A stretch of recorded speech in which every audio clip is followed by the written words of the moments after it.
The NASCAR Modified Tour would next move to the high banks of Monadnock Raceway. 150 laps would tell the story in this event. George Kent and Doug Heveron making up the front row. Ricky Fuller not far behind in that third row with Jamie the Jet Tomato. As the field would go to green, you could almost anticipate what was going to happen soon. Good challenge was shaping up. The Reg, who runs irregular, was trying to get to the front of the field.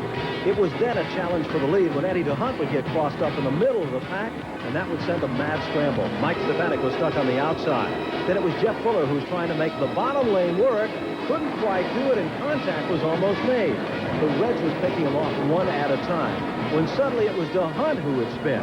Satchworley would be involved, Larry Moore also, and John Hoffman with car number 11. Back towards the front of the field, George Kent was still doing a fine job of setting the pace. Ricky Fuller was still in second. Then it was Hirschman with some help who would go spinning with car number 1.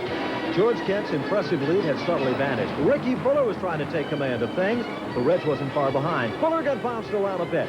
Hirschman, Tom Baldwin also factors in the competition here. But it was still George Kent in command when Jamie Tomato decided to make the outside lane work. Tom Bowles would try to fight back, but couldn't muscle up enough steam this time. Then it was the Reg who worked his way to the outside, dropping George Kent back to position number 2.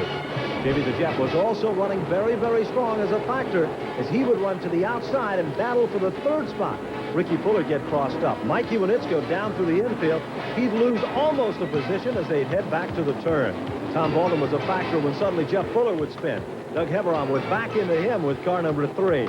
But still the battle was being told for position number 1. The Reg was the leader. Then it was the Jet who'd go to the outside, as the Reg had some type of a problem with car number 44. George Kent had worked his way back to second. Iwanitsko was third. Then it was Ricky Fuller in the 4th spot.